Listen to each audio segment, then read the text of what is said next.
नमस्कार दर्शकों, जब से सोशल मीडिया लोगों के हाथ आया है तब से लोगों को अपने विचार व्यक्त करने की खुली आजादी मिल गई है। इसका फायदा उठाते हुए कुछ लोग ऐसे हैं जो अपनी अज्ञानता को चांदी के वर्क में लपेटकर जनता में परोसकर धंधा चला रहे हैं। उन्हीं में से एक है हाइपर क्वेस्ट नाम का यूट्यूब चलाने वाले विशाल चौरसिया अल्पज्ञानी। उसने हाल ही में एक वीडियो डाला है, कबीर सबसे बड़े ईश्वर संत रामपाल जी के दावों का सच नाम से वीडियो डाला है। दर्शकों, इस वीडियो में जो इन्होंने संत रामपाल जी महाराज के दावों का सच दिखाया है उसका कोई सिर पैर नहीं, कोई आधार नहीं, कोई पुख्ता प्रमाण नहीं। गूगल से ज्ञान लेकर केवल अपनी विद्वता को बिखेरने के प्रयास में अपनी अज्ञानता का परिचय दिया है, जिसका आज हम काउंटर करने जा रहे हैं और इनके एक एक दावे को तत्व ज्ञान रूपी दवाई देते जाएंगे, जिससे इनका अज्ञान रूपी कोढ़ रोग का इलाज हो सके। प्रोग्राम स्टार्ट करने से पहले कबीर साहिब जी का एक दुआ है जो हाइपर क्वेस्ट के यूट्यूबर को डेडिकेट करते हैं। कबीर साहिब जी ने कहा है, नौमन सूत उलझिया ऋषि रहे झकमार, सतगुरु ऐसा सुलझा दे उलझे न दूजी बार। कबीर साहिब जी इस दोहे से सारी दुनिया को संदेश देना चाहते हैं कि आज तक सभी धर्मों में जो संत, गुरु, मौलवी, काजी जो भी हैं सब झक मारकर चले गए, कोई परमात्मा की पहचान तक नहीं बता पाया। तो हाइपर क्वेस्ट वाले भाई साहब आपकी डुमडुमी क्या सुलझाएगी? दर्शकों, हमारे आज के कार्यक्रम में सत्य सनातन धर्म के विशेषज्ञ संत रामपाल जी महाराज के शिष्य और हाई कोर्ट और सुप्रीम कोर्ट के वकील के रूप में हमारे अतिथि भी हैं, जो हाइपर क्वेस्ट के झूठे दावों का प्रमाणों के साथ खंडन करेंगे। तो दर्शकों, प्रोग्राम शुरू करते हैं। नमस्कार आप सभी का, जो आज हमारे आज के इस प्रोग्राम में आप सभी ने हिस्सा लिया। नमस्ते अभिषेक जी। नमस्कार नमस्कार जी।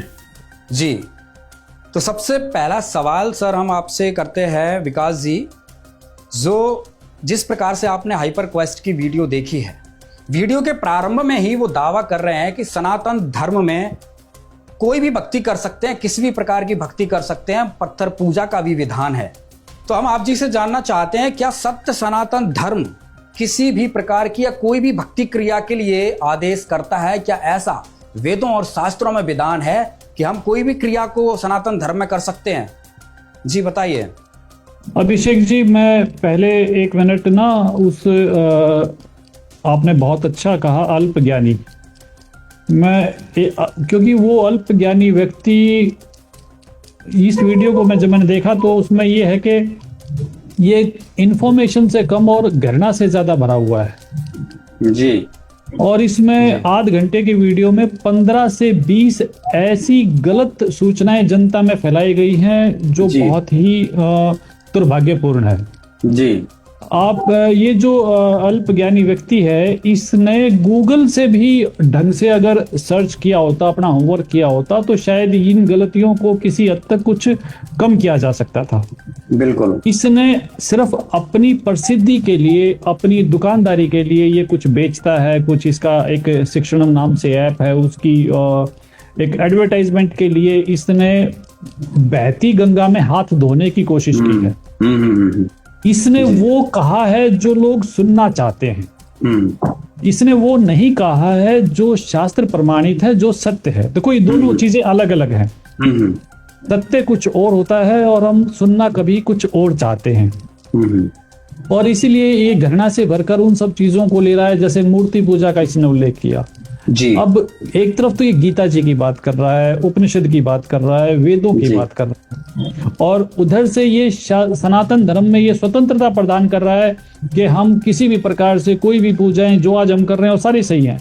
अगर ये सारी सही हैं तो फिर गीता जी, पवित्र वेद, तो उनकी आवश्यकता क्या रही? तो पहले से तो ये कंफ्यूज है। ये दिखा रहा है कुछ और बता रहा है कुछ और चाह रहा है कुछ और जी। तो किसी भी प्रकार से उन पूजाओं को मान्यता शास्त्रों में नहीं है जिसका इस अज्ञानी अल्पज्ञानी व्यक्ति ने जिक्र किया है जी। जी सर, इसने वीडियो के प्रारंभ में लगभग 9-10 मिनट तक संत रामपाल जी महाराज पर कई ऐसे आरोप लगाए हैं जिनका कोई आधार नहीं है। तो सर मैं आपसे ये जानना चाहता हूँ, जिस प्रकार से इन्होंने एक वीडियो में प्रारंभ में कहा है कि संत रामपाल जी महाराज ने 1999 में आश्रम बनाया, फिर करौथा के बाद वो कुछ केस होता है, उसके बाद रोहतक और झज्जर में भी आश्रम बनाया। क्या संत रामपाल जी ने कोई ऐसा आश्रम बनाया है जिसका ये जिक्र कर रहे हैं अपनी वीडियो में? देखिए, मैं फिर दोबारा से वही कराऊंगा, अगर ये गूगल सर्च भी कर लेते तो कम से कम आश्रम की जानकारी तो इनके पास आ जाती ना। हाँ जी। झज्जर जिला में आज तक भी संत रामपाल जी महाराज, अब तो बहुत सारे आश्रम बन चुके हैं, विश्व भर में आश्रम हैं, लेकिन झज्जर में तो आज तक भी कोई आश्रम नहीं है जी। तो ये जो चीजें हैं, ये इसने गूगल से भी ढंग से इसने अब होमवर्क नहीं किया और इनको जैसे आया वैसे ही इन सब चीजों को बोल दिया। रोहतक में करौथा गांव में एक आश्रम था जो इन मिथ्याचारी और मिथ्यारोपी जो ये आर्य समाज से संबंधित लोग अपने आप को बताते हैं, वो उनकी वजह से वो बंद करना पड़ा। हालांकि उसका पूरा अधिकार जो है वो कानूनी रूप से संत रामपाल जी महाराज के शिष्यों के पास है, लेकिन आश्रम झज्जर में कोई नहीं है, एक आश्रम रोहतक में है। जी, तो इससे दर्शकों इससे स्पष्ट हुआ जिस प्रकार से हाइपर क्वेस्ट के जो ये यूट्यूबर हैं जिसकी वीडियो वायरल हो रही है, जिसमें संत रामपाल जी के जो इन्होंने आरोप लगाया, आप देख सकते हैं हम इनके एक एक पॉइंट के जो इन्होंने एक एक दावा किया उसका खंडन करेंगे। तो सबसे पहले वीडियो के स्टार्ट में ही इनका झूठ पकड़ा गया है। तो जैसा कि संत रामपाल जी के जो शिष्य हैं उन्होंने सिद्ध किया कि भाई वहां पे कोई आश्रम है ही नहीं है, जिससे इनका ये जो पॉइंट था जो इनका था वो उसको झूठा साबित किया गया। इसमें एक बात और अगर आपकी परमिशन हो तो मैं जोड़ना चाहूंगा अभिषेक जी। दुर्भाग्य से उसने आश्रम को किला कहा है, तो इस मेरे मित्र को जो है किले की जानकारी भी नहीं है कि किला कैसा होता है। जी जी जी बिल्कुल। किले के बाहर चारद्वारी होती है, चारद्वारी के बाहर एक खाई होती है और बहुत सारे सुरक्षा के अन्य इंतजाम होते हैं जो किले के बारे में आप मैं सब जानते हैं। जी जी। और इसने आश्रम कहा, आश्रम को किला कहा है, तो मैं इससे ये पूछना चाहूंगा कि उस हमारे आश्रम की दीवार कितनी मोटी है? 9 इंची, 13 इंची या 24 इंची? जबकि किला जो होता है उसकी दीवारें कई कई मीटर चौड़ी होती हैं। जी जी। बाहर कौन सी खाई खोद रखी है, कौन से मगरमच्छ उसमें डाल रखे हैं? जी। किसी भी सत्संग भवन को, किसी भी धार्मिक स्थान को किला कहना सिर्फ इसकी घृणा का जो एक तरीका है, ये सिर्फ बदनाम करना चाहता है संत रामपाल जी महाराज को। अगर ये मुझे दिखा दे, कोई फोटो दिखा दे, गूगल से लेके दिखा दे, कहीं से भी लेके दिखा दे, और किसी भी आश्रम को किला किस आधार पे इसने कहा है वो ये जरूर बता दे। जी, इससे स्पष्ट है इसने अपनी मन गढ़ंत कपोल कल्पित कहानी खुद ही बनाई है, ढंग से गूगल भी नहीं किया है। आप सही कह रहे हैं। इसके साथ पहले संत गरीबदास जी जो संत हुए जिनको इन्होंने आरोप लगाया है हाइपर क्वेस्ट ने कि पहले ये संत गरीबदास जी को फॉलो करते थे, उनके गुणगान करते थे। जब पता लगा कि कबीर जी हैं तो कबीर जी को पूर्ण ब्रह्म बता दिया। तो क्या कहेंगे आप इस विषय में? क्या इस व्यक्ति ने गरीबदास जी को या कबीर जी का अध्ययन किया है? क्या ये दोनों चीज़ें अलग अलग हैं? गरीबदास जी का पंथ या कबीर पंथ ये दोनों अलग अलग भिन्न भिन्न है? जो अपनी वीडियो में इसने भिन्नता दिखाई है। देखिए, अब बड़ी समस्या हो जाती है किसी भी अज्ञानी व्यक्ति को सुलझाना, क्योंकि इन्होंने बातों को इस तरीके से, पहली बात तो ये भी नहीं जानते कि गरीबदास जी कौन थे, कहाँ उन्होंने क्या क्या जन कल्याण के लिए क्या क्या किया। इनके पास कोई जानकारी किसी तरह की नहीं है। ये सिर्फ गरीबदास जी नाम इन्होंने लिया, उससे अलग उनकी महिमा में ये कुछ नहीं कह पाए। वैसे मैं दर्शकों जानकारी के लिए बता दूं, गरीबदास जी को 1727 ईस्वी में कबीर परमेश्वर स्वयं प्रकट हुए थे और उनके गांव के पास एक खेत था जिस खेत का नाम नला था, और वहां कबीर परमेश्वर उनको मिले थे। जी। कबीर परमेश्वर ने उनको ज्ञान दिया और उनको तमाम ब्रह्मांडों की, असंख्य ब्रह्मांडों की जानकारी दी और परमेश्वर का पूरा ज्ञान दिया। और इसके चलते गरीबदास जी साहब जी ने एक अमर ग्रंथ साहिब के नाम से पवित्र पुस्तक की रचना की। जी। और संत रामपाल जी महाराज उसी पवित्र पंथ से जुड़े हुए हैं, उसी पवित्र पंथ के महान संत हैं।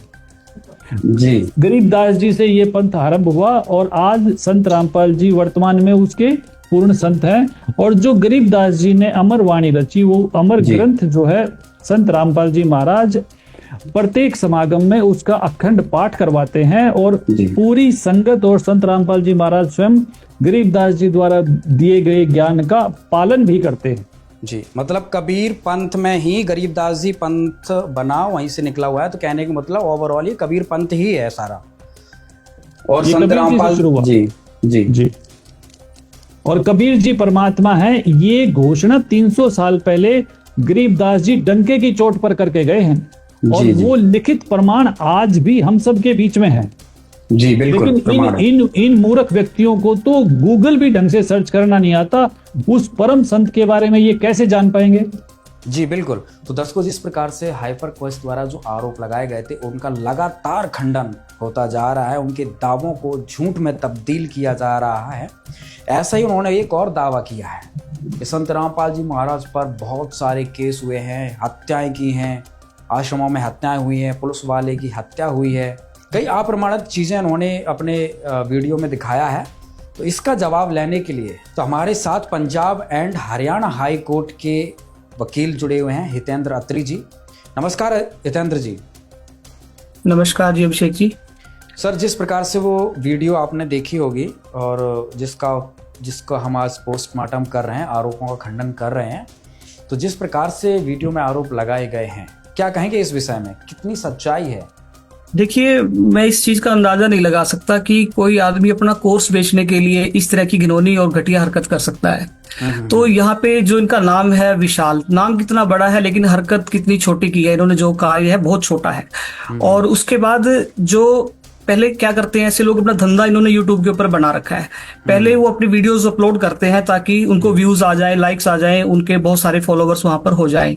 अब अगर इसकी बात की जाए तो इसने लगभग 578 के करीबन इसने जो है अपनी वीडियोस अपलोड की है इस चैनल के ऊपर, और जिसमें ये इसका 125वां एपिसोड इस विषय में है।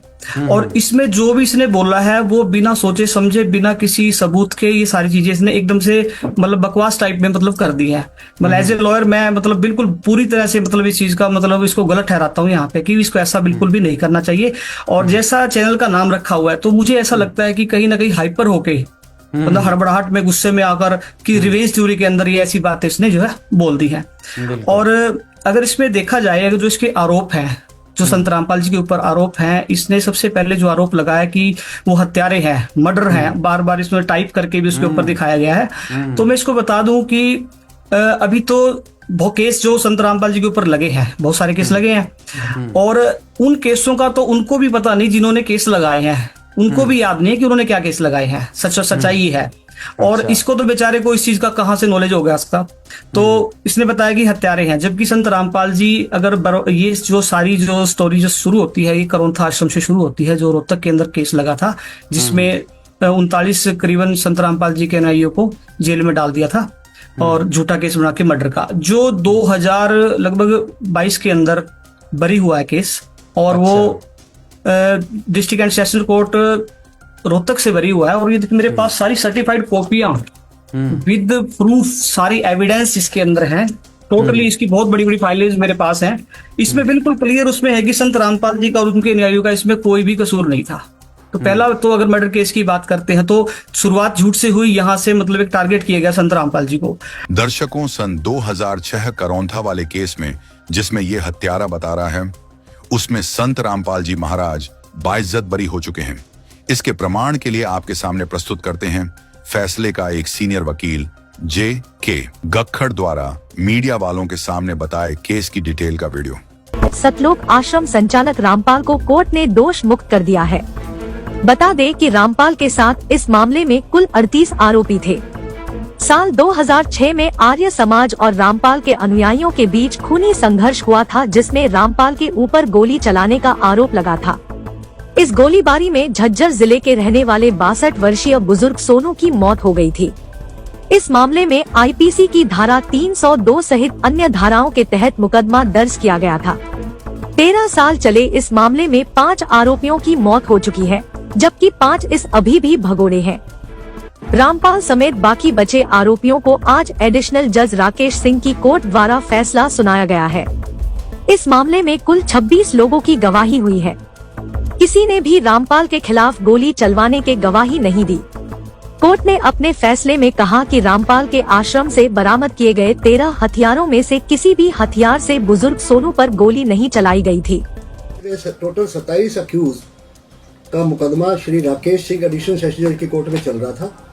यह मुकदमा 12/7/2006 को दर्ज हुआ था और रामपाल और इनके साथी 13/7/2006 को सुबह आश्रम से गिरफ्तार हो गए थे। इनके खिलाफ मुकदमा चला जिसमें 62 आदमी टोटल थे जिनको चोटें लगी थी। इनमें से एक आदमी सोनू, उसकी मृत्यु हो गई थी और उसकी मृत्यु गोली लगने से हुई थी। अब आज हमारे सामने 27 मुलजिम थे, जिनमें से 3 दोषियों को, कृष्णकांत, देवेंद्र और सुनील को 2-2 साल की आर्म्स एक्ट के नीचे सजा की गई है, क्योंकि इनके पास जो असला था वो दूसरों का था, पर इनके पास कोई लाइसेंस नहीं था। इसके अलावा रामपाल समेत 24 दोषियों को सब जुर्मों से बरी कर दिया गया है। तो क्या चार्जेस थे सर इनके ऊपर 302, 307, 148, 149, 120B और आर्म्स एक्ट। तो इसमें टोटल कितने गवाह गुजरे? इसमें 78 गवाह भुगते थे जी, जिसमें पब्लिक के कितने थे? 26 गवाह पब्लिक के भुगते थे जी। तो उनमें से किसी भी एक गवाह ने ये नहीं कहा कि मरने वाले को या जिन आदमियों को चोट लगी है कौन सी दोषी की गोली लगी और उस गोली से इनको चोट लगी, क्योंकि इन 27 दोषियों में से टोटल 14 असले बरामद हुए थे और एक भी गोली मरने वाले को नहीं लगी और एक भी गोली, जितने हमारे इंजर्ड थे उनमें किसी को चोट नहीं लगी उन गोली से।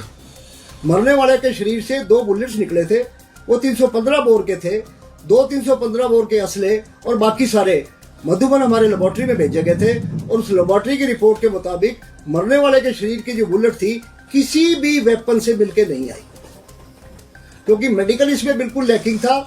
ऑकुलर गवाह, जबानी गवाह, किसी ने भी ये नहीं कहा कि ये रामपाल ने गोली चलाई या किसने गोली चलाई और इस गोली से वो आदमी फलाना मरा। इसमें एक अहम बात बताने वाली है कि 8 गवाहों ने ओपन कोर्ट में ये कहा कि पुलिस और मॉब के बीच में जो भिड़ंत थी इस वजह से कई आदमियों को चोटें लगी हैं। ये किस तारीख की घटना सर, किन के बीच हुआ था विवाद? ये 12/7/2006 को रामपाल के आश्रम में एक पूर्णमासी के नाम से कोई फंक्शन चल रहा था। 27 गांवों की आसपास के गांव वाले जो आर्य समाज में विश्वास करते थे, उन लोगों ने पंचायत करके फैसला किया था कि यहाँ से आश्रम के ऊपर ये जाम लगा हुआ है, इसको खाली करवाने के लिए और आश्रम को खाली करने के पर्पज के लिए बातचीत करने के लिए आए थे। परंतु उससे पहले ही एडमिनिस्ट्रेशन को आभास हो गया था और दोनों तरफ, उधर झज्जर जिला की और इधर रोहतक जिले की पुलिस और एडमिनिस्ट्रेशन वही थी। 5-6 हजार पुलिस वाले वहां हाजिर थे, CRPF की भी बटालियन थी। इस करके रामपाल का आश्रम अंदर से बंद था और किसी गवाह ने यह नहीं कहा कि रामपाल के आश्रम से किसने गोली चलाई। दर्शकों, हाथ कंगन को आरसी क्या, पढ़े लिखे को फारसी क्या, अर्थात सच्चाई आपके सामने है। इससे स्पष्ट हो जाता है कि संत रामपाल जी महाराज ने न गोली चलाई, न उनके अनुयायियों ने गोली चलाई, न उनसे कोई मर्डर हुआ। वो बाइज्जत बरी हुए हैं। दर्शकों, अब ये हाइपर क्वेस्ट के जो विशाल चौरसिया है, कहने के लिए तो इनका नाम विशाल है, परंतु बहुत ही संकीर्ण बुद्धि का व्यक्ति है। केवल बदनाम करने के उद्देश्य से इसने ये वीडियो बनाई है। अगर इसने जरा सी भी खोजबीन की होती तो ये सच्चाई इसके सामने होती। दर्शकों, आप ही स्वयं विचार कीजिए। अब ये वीडियो अपने चैनल पर डाल रहा है 9 अक्टूबर 2024 को और संत रामपाल जी महाराज इसी केस में बरी हुए हैं। 20 दिसंबर 2022 को विशाल चौरसिया, कुछ तो शर्म आनी चाहिए थी, बिना तथ्य जाने झूठ फैला रहा है। तो उसके बाद जो है इन्होंने आरोप लगाया कि संत रामपाल जी क्रिमिनल्स को शरण देते हैं। मतलब ये तो इतनी घटिया बात है कि पहला नंबर तो संत रामपाल जी जो मेरे क्लाइंट हैं और संत भी हैं, तो वो इनकी तरह कोर्स नहीं बेचते। वो लोगों की हेल्प करते हैं विदाउट किसी स्वार्थ के, किसी भी मतलब कोई भी उनका कोई खुद का कोई सेल्फिश उसमें नहीं है वो बिल्कुल भी। तो वो उन लोगों को शरण देते हैं जिनके पास घर नहीं है, उनकी मदद करते हैं, उनको एक सच्चा रास्ता जो है वो बता रहे हैं, जो भी अपना ज्ञान दे रहे हैं उसके अंदर। तो इन्होंने बोला कि क्रिमिनल्स को शरण देते हैं। तो ऐसा कोई केस भी संत रामपाल जी पर आज तक नहीं लगा कि जिसमें किसी क्रिमिनल्स को या किसी टेररिस्ट को शरण दे रखी उन्होंने। तो ये कितना पर इसने अपनी वीडियो में बोला ये बिल्कुल। हाँ जी, ये तो मेरा इससे सवाल भी है कि या तो मेरे को उस केस के डॉक्यूमेंट पेश करे, वरना मैं लीगल एक्शन इस पे लेने के लिए तैयार बैठा हूं बिल्कुल। और मेरे पास कुछ डिटेल आ चुकी है और इसकी सारी डिटेल्स मेरे पास आ जानी है वो सारी, क्योंकि मेरे को मैसेज मिल गया है कि जो इसने किया है वो एक बहुत ही ज्यादा घिनौनी हरकत यहाँ पे की है। क्योंकि यहाँ पे अगर देखा जाए तो यानी जितने भी अनुयायी हैं उनको सबको क्रिमिनल्स इसने बोल दिया, देखा जाए तो। बिल्कुल। जब वही शरण में तो सारे जो है अनुयायी हैं, जो फॉलोवर्स हैं, जो हर तबके का लोग है, जो हर जाति का लोग है, और हर पूरे देश और विदेशों से भी लोग जो है संत रामपाल जी की शरण में है। उसके बाद इसने एक और घटिया हरकत की है यहाँ पे, जो इसने बताया कि भी एक पुलिसकर्मी की भी हत्या कर दी। हालांकि पुलिस के ऊपर अटैक किया था आर्य समाजियों ने, बिल्कुल ठीक है, आर्य समाजियों ने अटैक किया था, क्योंकि वो आश्रम पे अटैक कर रहे थे और पुलिस वहां पे प्रोटेक्ट करने के लिए आ गई थी। ये 2013 की बात है। लेकिन उसके अंदर पुलिसकर्मी की डेथ नहीं हुई। उसके अंदर जो हमला करने आए थे, उसमें एक संदीप नाम का था जो हमलावर था, एक प्रोमिला नाम की वो थी, और एक उदयवीर नाम का था। तो इन तीनों की डेथ हुई थी, और वो पुलिस की गोली से हुई थी, ना कि संत रामपाल जी के किसी शिष्य ने गोली चलाई थी। तो मतलब ये आरोप भी इसका बिल्कुल ही, इसको पता ही नहीं है क्या बोल रहा है। शायद कोई ऐसा कोई ऐसी चीज लेके कोई खा पी कर ऐसा बोल देता है कई बार, जिससे मतलब कि समाज को मतलब से एक भड़काने के लिए, या उसको एक जैसे कि किसी की छवि गिराने के लिए है, जो इसने ऐसा किया है। उसके बाद मुठभेड़, मैं इसको बता देना चाहता हूं कि जो मुठभेड़ वर्ड का जो अर्थ है, मुठभेड़ तब होती है जब दो पक्ष आपस में लड़ाई करते हैं। तो यहाँ पर जितने भी केस हुए हैं, जो भी इंसिडेंट्स हुए हैं, उनके अंदर संत रामपाल जी के आश्रमों पर हमले हुए हैं। तो उधर से मुठभेड़ तो होती है, अगर वहां से भी गोलियां चलती है होता, तो वहां पे पुलिस प्रोटेक्शन के लिए आई है। तो अगर मुठभेड़ हुई है तो पुलिस और आर्य समाजियों की हुई है, ना कि संत रामपाल जी के शिष्यों की और आर्य समाजियों की। उसके बाद इसका एक आरोप और है कि कोर्ट में तोड़फोड़ की सन 2014 में। अब 2014 के अंदर मेरे को ये एक भी केस ऐसा दिखा दे जिसके अंदर कोर्ट के अंदर तोड़फोड़ कर रखी हो। एक सिंगल किसी फॉलोवर का नाम भी दिखा दे कि उसने तोड़फोड़ की है कोर्ट के अंदर। कितनी बड़ी बात है कि कोर्ट के अंदर, कोर्ट के ऊपर अटैक करना। मतलब ये किस दुनिया में रह रहा है, इसको यही नहीं पता जी। यूट्यूब के ऊपर जो आज सोशल मीडिया इतना एक्टिव है, तो इसको शायद नहीं पता कि इन सभी बातों के जवाब भी देने होते हैं, और बाद में इसके लिए बहुत सारा पछताना पड़ता है, और बाद में माफिया मांगते हैं, लेकिन उसका कोई फायदा नहीं उस टाइम मिलता। उसके बाद इसका एक आरोप और है कि ये हिंदुओं के विरुद्ध बोलते हैं। मतलब वो कोई भी एविडेंस, संत रामपाल जी की एक बुक मैंने भी देखी है, हिंदू धर्म महान। जो इंसान, ये जो भी हम जो फॉलोवर्स तो उनको मतलब भगवान मानते हैं, कि भी उन धर्मों के बारे में भी अच्छा लिख रहे हैं, उनकी जो है उनमें से वो ज्ञान को निकाल कर बता रहे हैं। तो ये बता रहे हैं कि हिंदू के विरुद्ध है। तो ये भी इसका जो आरोप है, ये बिल्कुल मतलब एक रिवेंज थ्योरी का ही एक असर है इसका। उसके बाद इसने आरोप लगाया कि पेशियों पर नहीं गए। अब एक बताओ, मैं तो ये बताना चाहता हूँ, इसको जो कंटेम्प्ट ऑफ कोर्ट भी लगा है, वो भी पेशी पे गए हुए के ऊपर लगे हैं। मतलब संत रामपाल जी उस दिन भी कोर्ट में मौजूद थे जब उनके ऊपर ये कंटेम्प्ट ऑफ कोर्ट का केस लगा। तो वहां पर ये कैसे कह सकता है कि पेशियों पर नहीं गए? और जिन केसों की बात कर रहे तो वैसे भी 2014 के केस के बाद के केस है। मतलब इसको केसों को कहां से कहां शुरू हुई, कहां क्या केस लगा, बिल्कुल नॉलेज नहीं है। सुनी सुनाई बात या इसने मनगढ़ंत बातें जो अपनी तरफ से बना के वो बोल दी। उसके बाद शेडिएशन का इसने बताया। शेडिएशन का आज तक संत रामपाल जी के ऊपर जो है आरोप सिद्ध नहीं हो पाया। 10 साल हो गए, 2014 में FIR काट दी थी, लेकिन आज तक ये आरोप है जो सिद्ध नहीं हो पाया। और उसके बाद ये इसका एक एलिगेशन हो रहा है कि वो ब्रेन वॉश करते हैं। मतलब आप एक देखो कि आज कोई जेल में है और उसके करोड़ों चाहने वाले हैं। मतलब कमाल की बात। तो यहाँ से इसकी अकल आ जानी चाहिए कि कोई जेल में है और उसको इतने लोग चाह रहे हैं, तो इसमें कुछ ना कुछ तो क्वालिटी है ना। और वो ब्रेन वॉश कैसे हुआ कि उनके दिमाग की गंदगी निकाल के उनमें अच्छी चीजें भर दी, तो ब्रेन वॉश हो गया। हम मानते हैं फिर, तो ये तो ब्रेन वॉश मान ही सकते हैं ना इस चीज को तो। लेकिन इसका जो कहने का तरीका है वो आरोप लगाकर। अब क्या है, ये अपनी वीडियो में जो चाहता है कि इसको कुछ लाइक्स मिल जाएं और फॉलोवर बढ़ जाएं और वाहवाही हो जाए, क्योंकि कमेंटर भी मैंने देखा उसमें जो कमेंट कर रहे हैं वो ऐसा वीडियो और बनाइए, लेकिन वो वीडियो इसको जेल भिजवा देगा जो मेरे को लग रहा है इसके अंदर। और इसके लिए मैं पूरी तरह से तैयार हूं। ऐसे लोगों के सबक सिखाने के लिए हम भी लीगल वर्क करते हैं। तो और इसके अलावा जो इन्होंने जितने भी एलिगेशन लगाए हैं केसों के रिगार्डिंग, वो मैंने बता दिया कि केस लगभग सारे झूठे हैं और बहुत सारे केसों में संत रामपाल जी बरी हो चुके हैं और ये सारे उसको पता ही है। लेकिन इसने जो भी बरी हो चुके हैं या उनकी कोई प्रॉपर डिटेल नहीं दी। मान लो सिर्फ एलिगेशन लगाने पे ज्यादा जोर दिया गया इसका। तो कितने केसों में संत रामपाल जी बरी हुए हैं अभी तक? देखिए 80% केसों में संत रामपाल जी बरी हो चुके हैं। 20% जो केस है वो अंडर ट्रायल है, अभी उनके ट्रायल पेंडिंग है। हाँ जी, उनके ट्रायल पेंडिंग है अभी और उनमें फैसले अभी नहीं आए। ठीक है। और जो केस ये बता रहे हैं कि उनमें ऐसा हो गया, तो अभी वो अपील में पेंडिंग है। जब तक अपील में केस खत्म नहीं होता तब तक आप उसको नहीं बता सकते कि इसमें क्या होगा क्या नहीं होगा।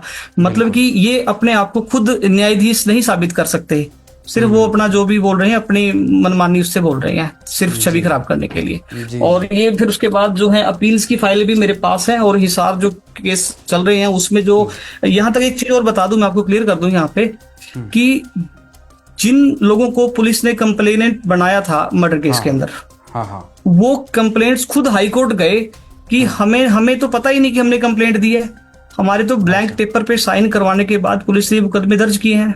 जो सारे बाद में सारे जितने भी एविडेंस है, इसमें अकेले आदमी का जो है एविडेंस है वो उसमें क्रॉस एग्जामिनेशन होता है हमारे वहां पे, तो उसमें बिल्कुल क्लियर किया हुआ है कि उन्होंने खुद आके वहां पे कोर्ट में गवाही दी है कि संत रामपाल जी ने हमारे जो परिवार के लोग हैं, ये जो भी उनके सदस्य परिवार के जिनकी डेथ हुई है, कि उनको नहीं मारा।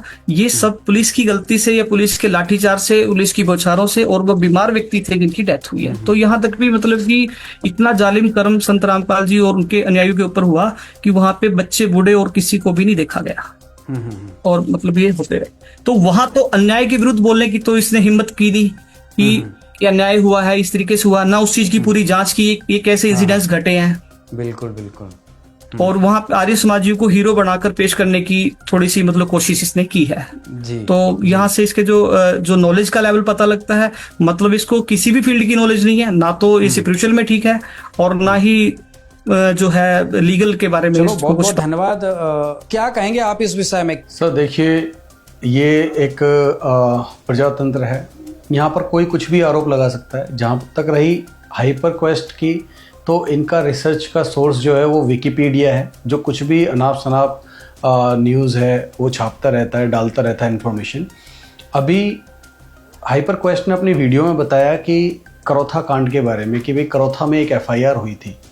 मैं आपको बताना चाहता हूँ कि जो करौथा में एफआईआर हुई थी उस पे संत रामपाल जी महाराज जी पे 302 का मुकदमा चला।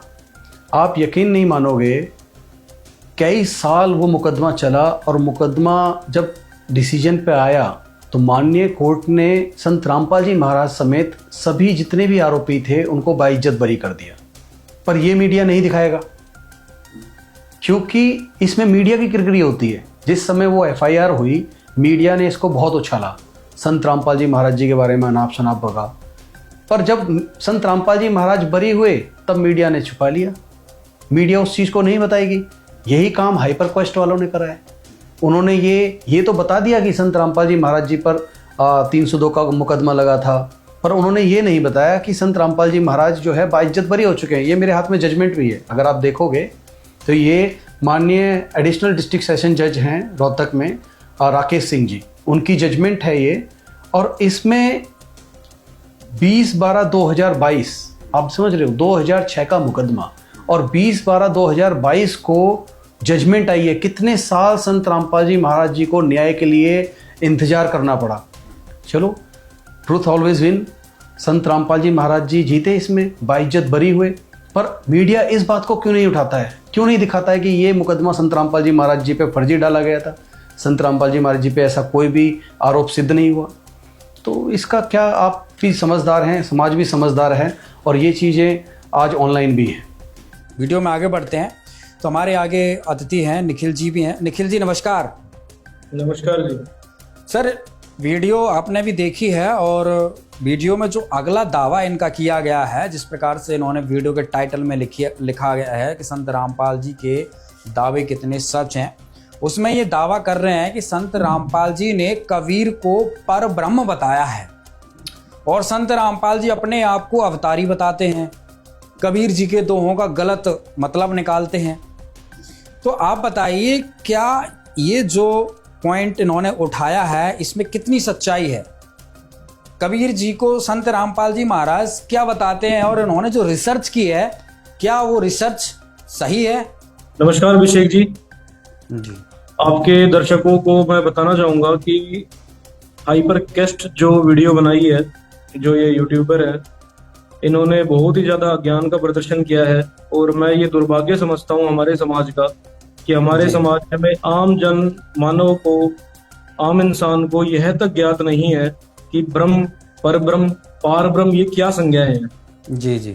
इन संज्ञाओं को लेकर कोई ज्ञान, पूरा अज्ञान समाज के अंदर प्रचलित है। हमारे आम समाज के अंदर तो देवी देवताओं का भी वास्तविक ज्ञान प्रकाश के अंदर नहीं आया है। भाई हमारा बहुत ही ज्यादा दुर्भाग्य है हमारे समाज का कि हमें ऐसे नकली धर्म गुरु मिले, जी ऐसे अज्ञानी धर्म गुरु मिले और उनके अंध भगत मिले, जैसे कि जिनमें से एक जो हाइपर कैस्ट जो यूट्यूबर है वो भी कोई ना कोई एक अंध भगत ही है, जो इस तरीके के वाक्य अपने यूट्यूब चैनल पे बिना सोचे समझे अपने एक यूट्यूब वीडियो बना रहे हैं, जो कि जिसका कोई आधार नहीं है, जिसका कोई सिर पैर नहीं है। जी सबसे पहले तो मैं अपने पूज्य गुरुदेव जी संत रामपाल जी का आभार व्यक्त करता हूँ कि उनकी कृपा से, उनके सत्संग प्रवचनों से पूरे मानव समाज का अज्ञान दूर हो रहा है। पूरे मानव समाज को कोई दाना दाना कोई अध्यात्म का आज कोई गिनवा रहा है, कोई शास्त्र एक एक शास्त्र गीता वेद ये सब एकदम लाइन टू लाइन जो खोल के दिखा रहे हैं, बिल्कुल प्रमाणित ज्ञान जो दे रहे हैं, वो सिर्फ पूरी पृथ्वी पे आज के समय सिर्फ संत रामपाल जी महाराज हैं।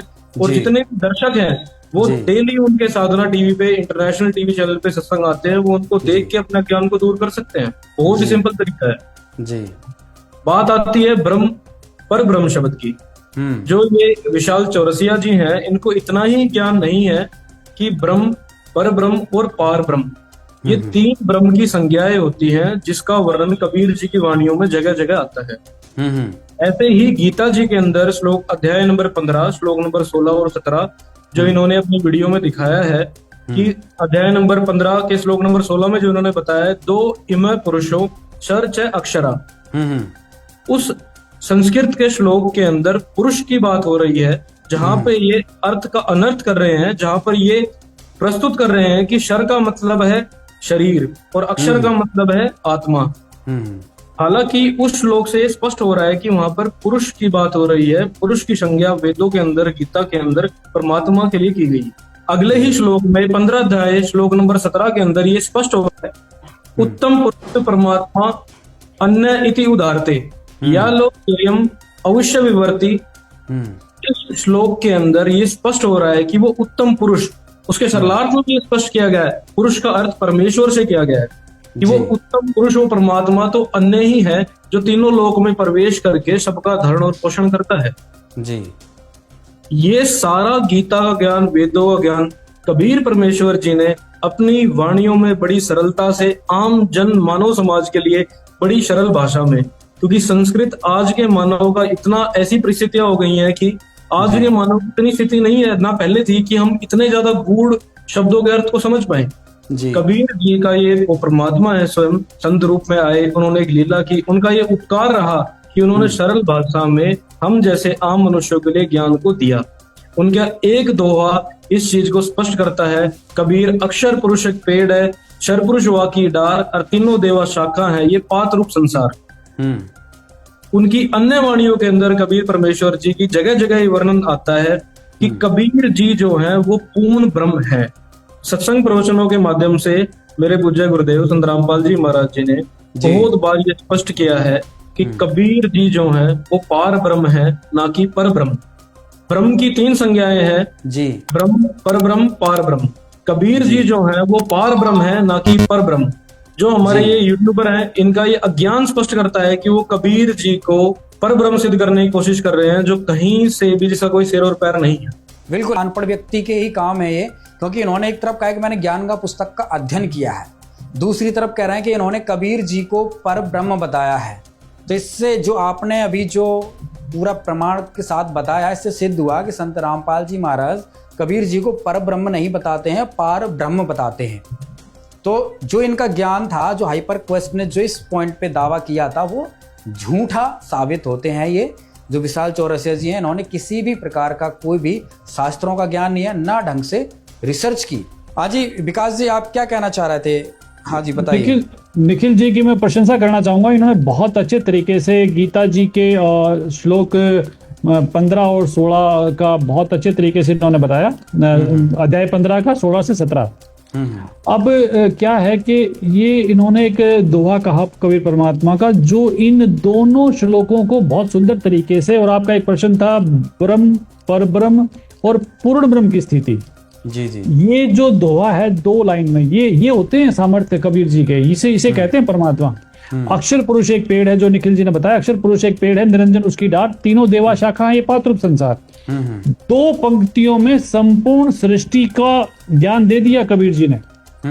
और इसको जब आप मैच करोगे गीता अध्याय 15 के अध्याय श्लोक 16 और 17 से, ये पूर्णतः मैच होगा। अक्षर पुरुष एक पेड़ है, यहाँ है ना अक्षर पुरुष, निरंजन उसकी डार, यानी कि जो शर पुरुष है वो निरंजन है, उसको निरंजन कहो, ब्रह्म कहो, काल कहो, संत भाषा में उसके बहुत सारे नाम हैं। अक्षर पुरुष जो है वो पर ब्रह्म है, पर ब्रह्म जी, यानी कि पर ब्रह्म जो है वो अक्षर पुरुष है, और शर पुरुष जो है वो ब्रह्म है जी। साधारण भाषा में भी हो गया और गीता के श्लोक में भी हो गया, शर पुरुष और अक्षर पुरुष। यहाँ वो महाशय जो हैं वो मुझे लग रहा है किसी की लिखी लिखाई स्क्रिप्ट पढ़ रहे हैं, उनका अपना ज्ञान तो कुछ है नहीं, और जो स्क्रिप्ट राइटर है वो भी एक मूड व्यक्ति है जी जी। वो क्योंकि उनकी बातों से पता लग रहा है कि वो सिर्फ एक टेलीप्रॉम्प्टर पे कुछ पढ़ा जा रहा है, उनकी अपनी कोई भी किसी प्रकार की बुद्धि का प्रयोग नहीं किया जा रहा। जी जी बिल्कुल। तो यहाँ 3 हो गए, शर पुरुष, अक्षर पुरुष और परम अक्षर पुरुष, यानी कि पूर्ण ब्रह्म जी। अब जो परम अक्षर पुरुष है यानी कि पूर्ण ब्रह्म है, वो जड़ है जी, है? और जड़ से फिर तना, और तने से फिर डार, फिर तीनों देवा शाखा हैं, तीनों देवा शाखा हैं, पात्ररूप संसार यानी कि संपूर्ण सृष्टि की रचना होगी।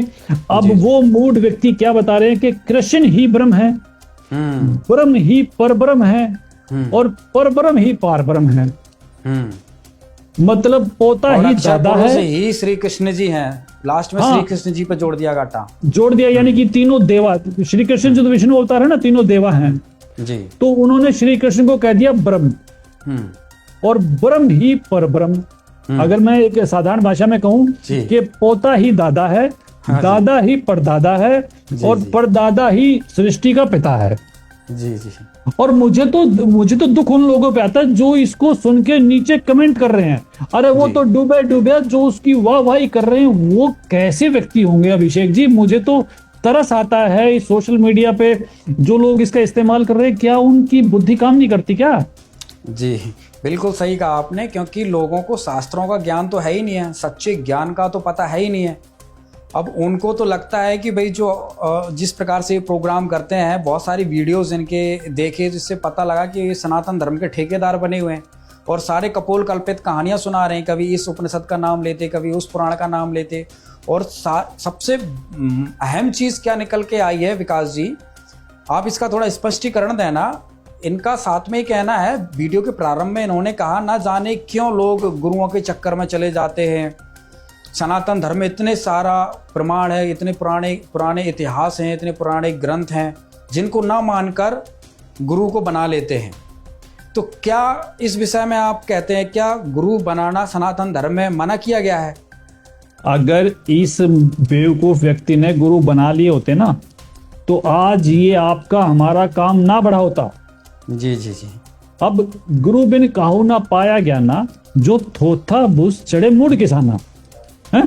शायद ही शायद हमारे पवित्र सनातन धर्म की कोई भी छोटी से छोटी पुस्तक भी अगर आप उठाओगे तो उसमें सबसे प्रथम आपको गुरु की महिमा ही कही जाएगी। अरे हम तो वो लोग हैं, मतलब आप सोचो, मतलब गुरु के लिए क्या क्या है, तमेव माता पिता तमेव बंधु सखा तमेव, है? ये किसके लिए है? जी। मतलब ब्रह्मा, हद कर गुरु दी। विष्णु, गुरुदेव, महेश्वरा, बहुत सारी संज्ञाएं गुरु के लिए मतलब दी गई है सनातन धर्म में। आप बिल्कुल सबसे छोटी से छोटी पतली से पुस्तक भी अगर हमारे पवित्र सनातन धर्म की आप लोगे तो उसमें सबसे पहले परमात्मा की महिमा कम और गुरु की महिमा का बखान ज्यादा किया गया है। और बिना गुरु के तो संभव नहीं है, कुछ भी संभव नहीं है। बिल्कुल। और इसकी अज्ञानता का कारण सिर्फ यही धारणाएं हैं, जो धारणाएं ये इसमें अज्ञान रूप में परोसी गई हैं। जी जी। तो ये सब चीजें जो बहुत गलत हैं। गीता जी भी कहती है 4:34 में कि आप तत्वदर्शी संत के पास जाओ, और विधान बताया कि दंडवत प्रणाम करो। और कबीर जी ने अमृतवाणी में कहा है कि तुम तो तुम्हारी औकात छोड़ो, रामकृष्ण से कौन बड़ा जी, तिन्हु भी गुरु कीन। हाँ जी है जी जी। 3 लोग के वो धनी, गुरु आ गया दीन। जी जी। अरे जो रामकृष्ण जो है आदर्श हैं, देवता हैं, 3 लोक के अधिकारी हैं वो भी जब पृथ्वी पर आते हैं तो वो भी गुरु धारण करते हैं। जी जी, और ये गुरुओं के बारे में इतनी अपशब्दों का प्रयोग करते हैं, कहाँ नरक में ठिकाना मिलेगा अभिषेक जी, मुझे तरस आता है इनकी बुद्धि पर। बात तो ये धर्म की करते हैं लेकिन सारे के सारे अधर्म का पालन किया जा रहा है, घोर अधर्म का इन्होंने बखान किया है। 30 मिनट की वीडियो में इन्होंने अपना नरक पक्का कर लिया है। चलो अगले सवाल जी, अगले सवाल की ओर चलते हैं। अगला जो इन्होंने, अब बहुत सारे इनका पोस्टमार्टम पूरा करना है। ओम ही सबसे बड़ा है ना। अगर मोटा मोटा देखा जाए कि ओम में ही सब कुछ है, ओम ही क्षर है, ओम ही अक्षर है, ओम ही परम अक्षर ब्रह्म है, ओम में ही कृष्ण है, कृष्ण ही परम अक्षर है। तो ये सारी चीजें कहीं कहने का मतलब ओम में ही जड़ चेतना सब कुछ बता दिया है ना। और लास्ट में कंक्लूजन दे दिया कि भाई कृष्ण ही, राम कृष्ण ही, ये ही सब कुछ है गीता के अनुसार। तो युवराज जी, मैं आपके पास आता हूँ, इस विषय में आपके पास क्या विचार है? संत रामपाल जी महाराज ने क्या बताया है? क्या ओम ही सब कुछ है? क्या ओम का कभी नाश नहीं होता है? क्या ओम क्षर है या क्षर पुरुष अलग है या ओम अलग है या ये सब एक ही है, जिस प्रकार से इसने सारी कहानी गोल मोल करके बताई है? क्या कहेंगे इस प्रकार से, ओम ही सबसे बड़ा है क्या? देखो जी अभिषेक जी, मैं बताना चाहूंगा ये जो भी विशाल जी है, यूट्यूबर है, इन्होंने ना तो सदग्रंथों को पढ़ा ना ही इन्होंने जाना, सिर्फ इन्होंने 2-4 श्लोक देख लिए उपनिषदों के, उन्हीं को स्क्रीन पे लगा दिया और इनका काम हो गया। इससे पहले ये बताना चाहूंगा, ओम कोई भगवान नहीं है, ओम कोई पुरुष नहीं है, ओम एक मंत्र है जिसका शिव पुराण में भी वर्णन आता है, जिसमें शिव कह रहे हैं कि मेरे मुख से ओमकार का जन्म हुआ, यानी कि इस मंत्र का हुआ, ओमकार वाच्य है, इससे मेरा ही बोधन होता है। दूसरा देवी भगवत पुराण में कह रही है हिमालय राजा को कि ब्रह्म को प्राप्त करो और सारी बातें छोड़ दो, उसका मंत्र ओम है। ओम के जप के साथ उसका ध्यान करो। जप किसे कहते हैं? मंत्र का जाप करना। तो ओम मंत्र का जाप करो और ब्रह्म का ध्यान करो, ब्रह्म को पा जाओगे। दूसरी बात यह है कि जैसे कि इन्होंने बताया कि श्री कृष्ण जी ही पूर्ण परमात्मा है, श्री कृष्ण जी ही परम अक्षर ब्रह्म है। आज तक हम सुनते आए हैं और वेद ग्रंथ भी हमारे प्रमाणित करते हैं कि श्री कृष्ण जी विष्णु जी का अवतार है। और श्रीमद् देवी भागवत पुराण में यह प्रकरण आता है कि एक बार ब्रह्मा जी से नारद जी ने प्रश्न किया कि इस सृष्टि के रचयिता कौन है, कौन भगवान? तो ब्रह्मा जी ने कहा कि मैंने एक बार विष्णु जी को तपस्या करते हुए देखा। तो मैंने सीधे कहा कि विष्णु जी आप तो परमात्मा हो, जगत के पिता हो, आप किसका तप कर रहे हो, आप किसका ध्यान कर रहे हो? तो विष्णु जी ने कहा कि ब्रह्मा जी, देवता दानव मानव ये सभी जानते हैं, ये सभी ये अपनी बुद्धि से सोचते हैं कि आप तो सृष्टि की रचना करते हो, मैं पालन और शिव जी संहार करते हैं, लेकिन ये नहीं जानते ये सृष्टि पालन और संहार करने की शक्ति हमें देवी दुर्गा से मिली है। और मैं वैसे तो मैं सदा ही युद्ध करने में लगा रहता हूँ, राक्षसों को लगा रहता हूँ, और उनको मारने से मुझे टाइम मिलता है तो मैं तपस्या करता हूँ, और तपस्या करने से टाइम मिलता है तो मैं कुछ समय लक्ष्मी जी के साथ सुख पूर्वक बिताता हूँ। और मेरी नजर में ब्रह्मा जी, श्री देवी दुर्गा जी से ऊपर कोई देवता नहीं है। इनको श्री कृष्ण जी उर्फ विष्णु जी को ये परम अक्षर ब्रह्म बता रहे हैं, वो ही परम अक्षर ब्रह्म इनकी जबान में श्री देवी दुर्गा को भगवान बता रहे हैं कि देवी दुर्गा करनी चाहिए।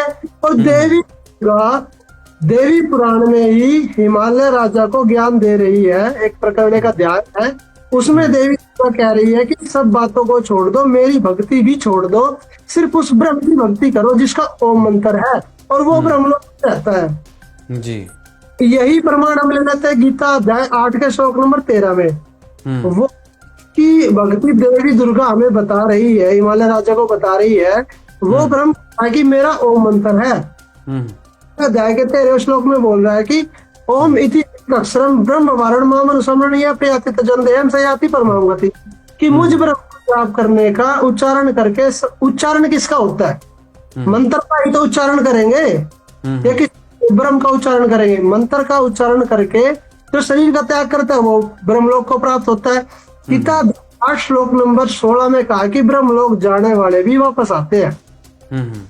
ठीक है, फिर उसमें कहा है कि अर्जुन तू सर्व भाव से उस पूर्ण परमेश्वर की शरण में जा। गीता अध्याय 18 श्लोक नंबर 62 कि तू सर्व भाव से उस पूर्ण परमेश्वर की शरण में जा, उसी की कृपा से तू परम शांति को और सनातन परम धाम को प्राप्त होगा। अब श्री कृष्ण ने तो अपनी भक्ति बता दी।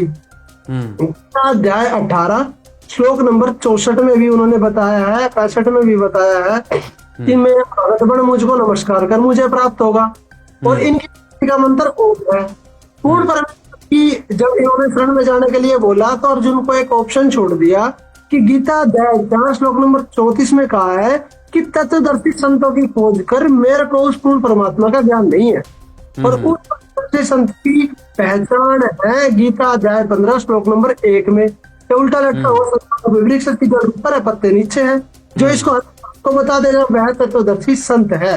अब की जानकारी का कुछ संकेत दिया है गीता अध्याय 17 श्लोक नंबर 23 में कि जैसे कि देखो इन्होंने अपना नाम लिया, जब अपनी भक्ति बताई तो बता दिया मैं ब्रह्म हूँ। फिर गीता अध्याय 17 के श्लोक नंबर 23 में कहा है कि ओम तत्सत इति निर्देश ब्रह्म ने त्रिविधे समर्थे, कि उस चिदानंद घन ब्रह्म को जाप करने का, स्मरण करने का, याद करने का 3 प्रकार का नाम कहा है, ओम और सत। ये नाम है। निर्देश में क्या आ जाता है, संकेत भी आ जाता है और फाइनल फैसला भी आ जाता है। ओम है, वैसे तो देखो हमारे जो पूज्य गुरुदेव जी है संत रामपाल जी महाराज जी, वो ये बताते हैं कि ये तीनों मंत्र ही कोड वर्ड है।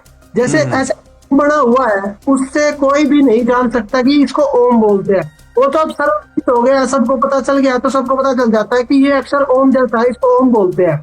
तत् और ये सांकेतिक है, इसको तत्वदर्शी संत बताएंगे, उनकी पहचान बता दी है। तो इससे स्पष्ट होता है कि ओम से बड़े पूर्ण परमात्मा है। अर्जुन ने कहा गीता अध्याय 8 श्लोक नंबर 1 में कि किम तत्परम किम अध्यात्म किम कर्म पुरुषोत्तम अधिभूतम किम प्रोक्तम अधिदेवम किम उच्यते। परम वो ब्रह्म क्या है, अध्यात्म क्या है, ये सारी भक्ति विधि क्या है। तो गीता ज्ञान दाता ने गीता अध्याय 8 श्लोक नंबर 3 में कहा है कि वह परम अक्षर ब्रह्म है। जैसे कि यूट्यूबर भाई विशाल ने कहा है कि श्री कृष्ण जी परम अक्षर ब्रह्म है। अगर श्री कृष्ण जी परम अक्षर ब्रह्म होते तो वो खुद क्या देते कि मैं परम अक्षर ब्रह्म हूँ। अर्जुन ने कहा कि वो ब्रह्म कौन है, वो अध्यात्म क्या है और कर्म क्या है। तो श्री कृष्ण जी ने गीता अध्याय 8 श्लोक नंबर 3 में कहा कि वो परम अक्षर ब्रह्म है। और जिसकी में जाने के लिए गीता अध्याय 18 श्लोक नंबर 62 में, गीता अध्याय 18 श्लोक नंबर 62 में कहा है कि उस पूर्ण परमात्मा की शरण में जाओ। अब ये गीता हमारे गुरुजी ने संत रामपाल जी महाराज ने हमें दिया है और अपने सत्संग प्रवचनों में भी सारी जनता को हमारे गुरुजी ज्ञान दे रहे हैं, और ये ज्ञान है कबीर ज्ञान। अब कबीर साहब जी का ग्रंथ है कबीर सागर जी। हाँ जी बताइए, कंटिन्यू करिए। कबीर सागर है गीता ज्ञान, इसमें उग्र गीता नाम से एक अध्याय है। कहना चाहूंगा कि जो संत रामपाल जी महाराज कबीर ज्ञान दे रहे हैं, वो कबीर जी आज से 600 साल पहले अपने ग्रंथ कबीर सागर में श्री धर्मदास जी से लिखवा के गए। गीता का एक एक श्लोक अपनी वाणी में लिखा हुआ है। तो बताना चाहूंगा कि जो हमने गीता अध्याय 5 श्लोक नंबर गीता अध्याय 4 श्लोक नंबर 5 में कहा कि जैसे कि अर्जुन ने कहा कि परमात्मा कौन है, मैं आपकी शरण में हूँ, आप मेरे गुरु हो, जो भी मेरे लिए सही है वो बताएं। तो श्री कृष्ण जी ने गीता अध्याय 4 श्लोक नंबर 5 में कहा है कि तेरे और मेरे बहुत से जन्म हो चुके हैं, उनको मैं जानता हूं, तू नहीं जानता। अब कबीर में हम इस श्लोक को पढ़ेंगे। सागर में एक उग्र गीता अध्याय है, उसमें कहा है कबीर जी ने, हे अर्जुन आपन जन्म मरण बहु तेरे, तुम ना याद है मेरे। तो ये श्लोक कबीर वाणी में लिखा हुआ है। फिर गीता अध्याय 2 श्लोक 17 कि अविनाशी तो तू उसको जान जिसको मारने में कोई समर्थ नहीं है, वास्तव में परमात्मा वो है। अब कबीर ने इसी श्लोक को अपनी वाणी में बताया है कि नाश रहित प्रभु कोई और रहाई, ताको कोई मार सकता नहीं। कबीर जी अपनी वाणियों में गीता जी का ज्ञान दे रहे हैं। फिर आगे कहा है, जैसे गीता अध्याय 8 के श्लोक नंबर 1 में अर्जुन ने सवाल किया था कि तत् ब्रह्म क्या है, तो कबीर जी श्लोक को अपनी वाणी में बताया है, तत् ब्रह्म परम अक्षर ब्रह्म कहाया, जिन सब ब्रह्मांड बनाया। श्री कृष्ण गीता अध्याय 8 के श्लोक नंबर 3 में क्यों परम अक्षर, कबीर जी भी कह रहे हैं कि तत् परम अक्षर ब्रह्म कहाया, जिन सब ब्रह्मांड बनाया। अब अध्याय 8 के श्लोक नंबर 5 से 7 में गीता ज्ञानदाता कह रहा है कि मेरी भक्ति करेगा तो मुझे प्राप्त होगा। वही कबीर कह रहे हैं कि मम भक्ति करो मोकू पाई, या मैं कछु संशय नाही। फिर आगे कहा है कि जहाँ आशा तहाँ वासा होई, मन कर्म वचन सुमरिया सोई। गीता जी के ज्ञान में गीता ज्ञानदाता भी यही कहता है कि अंतिम समय में जिसकी आशा जहाँ होती है वो उसी को प्राप्त होता है। ये जी बता रहे। फिर आगे कहा है कि जो है सनातन अविनाशी भगवाना, वाकई भक्ति करे वापर जाना। अब गीता 8 श्लोक नंबर 8, 9, 10 में कहा है कि अर्जुन ये नियम है कि जो उस पूर्ण परमात्मा की भक्ति करता है वो उसी को प्राप्त होता है भक्ति की से। अब कबीर श्लोक वाइज वाणी वाइज वही ज्ञान बता रहे हैं। आगे कहा है कि जैसे गीता 8 श्लोक नंबर 13 में इसने गीता ज्ञानदाता ने कहा कि मेरा ओम मंत्र है, मैं ब्रह्म हूँ। तो कबीर जी ने बताया है कि मम मंत्र ओम अकेला, ताका ओम तत्सत दुएला। जैसे गीता ज्ञानदाता ने कहा कि गीता 8 श्लोक नंबर 13 में कि मेरा ओम मंत्र है, और उस परमात्मा का गीता अध्याय 17 श्लोक नंबर 23 में ओम तत्सत, ये 3 मंत्र है। तो कबीर यहाँ बताया है कि अर्जुन को गीता ज्ञानदाता कह रहे हैं कि मम मंत्र ओम है अकेला, ताका ओम तत्सत दुएला। तुम अर्जुन आओ वाकई शरणा, सो है परमेश्वर तारण करना। इसमें जो गीता अध्याय 18 के 62 में कहा है कि अर्जुन तू पूर्ण उस परमेश्वर की शरण में जाओ, उसी की कृपा से तू परम शांति और सनातन परम धाम को प्राप्त होगा। वही कबीर जी अपनी वाणी में बता रहे हैं कि तुम अर्जुन जाओ वाकई शरणा, सो है परमेश्वर तारण करना। फिर गीता 4 श्लोक नंबर 34 भी कबीर जी ने बताया है कि वाका भेद परम संत से जानो, तत् ज्ञान में है परमाणु। फिर आगे है एक गीता अध्याय 18 श्लोक नंबर 64 में कबीर जी ने अपनी वाणी में बताया है ये श्लोक कि अति गुप्त से गुप्त भेद और बताऊं, मैं भी ताको इष्ट मनाऊं। गीता ज्ञानदाता अध्याय 18 श्लोक नंबर 64 में खुद कह रहा, पढ़ भी सकते हो कि अर्जुन तेरे को अति गोपनीय से गोपनीय भेद और बताता हूँ कि जिसकी मैं आपको करने को कह रहा हूँ ना, मेरा भी वही इष्ट है। तो गीता ज्ञानदाता को, जिस गीता के ज्ञान को संत रामपाल जी महाराज जी कबीर ज्ञान से बता रहे हैं, वही गीता ज्ञान कबीर साहब 600 साल पहले अपने ग्रंथ कबीर सागर में लिख के चले गए हैं। और मैं ये स्पष्ट करना चाहता हूँ, ये बताना चाहता हूँ कि जो ये यूट्यूबर भाई है चार, मैं तो इसको मूर्ख भी कह दूं तो कोई बड़ी बात नहीं होगी कि ये कह रहे कि कबीर जी ने तो पाखंड का नाश किया है। कबीर जी ने पाखंड का नाश किया, संत रामपाल जी महाराज जी भी तो पाखंड का नाश कर रहे हैं। संत जी महाराज जी कबीर से अलग क्या कर रहे हैं? कबीर जी का ही पूर्ण ज्ञान संत रामपाल जी महाराज आम जन समाज को सरल भाषा में करके बता रहे हैं। गीता वर्डों को, वेदों के कोड वर्डों को कोई नहीं समझ सकता। वेदों में यह भी प्रमाण है कि वो जो परमात्मा जब आता है तो वेदों के गुप्त मंत्रों को भी सरल करके खोल खोल के बताता है। तो संत महाराज आज संपूर्ण समाज को सरल भाषा में गीता का ज्ञान, वेदों का ज्ञान और सभी धार्मिक शास्त्रों का ज्ञान दे रहे हैं। तो मैं यही कहूंगा, इस भाई ने ना तो वेदों को पढ़ा, ना ही इस गीता को पढ़ा, और ना ही इन्होंने कबीर साहब के बारे में पूर्ण रूप से जाना। तो ये अपनी दुकान चला रहे हैं और लोगों को भ्रमित कर रहे हैं। विकास जी, एक चीज और देखी है वीडियो में, जो वीडियो में ये उपनिषद का ज्यादा महिमा मंडन कर रहे हैं कि इस उपनिषद में ये लिखा है, मंडूक उपनिषद में ये लिखा हुआ है ना, और क्या बोलते हैं उपनिषद में कृष्ण ही सब कुछ है, कृष्ण ही परम अक्षर ब्रह्म है। तो क्या सनातन धर्म में उपनिषद का महत्वता है? सनातन धर्म का आधार क्या है? आप इस चीज का विश्लेषण करके थोड़ा बताइए, और कृष्ण का भी थोड़ा विश्लेषण दीजिएगा कि क्या जिस तरीके से इसने महिमा मंडन की है, ओम मंत्र भी ओम मंत्र में ही चेतना आ जाती है, ना क्षर ब्रह्म, अक्षर ब्रह्म, परम अक्षर ब्रह्म, सारी चीज़ें वो एक खिचड़ी बना दी पूरी।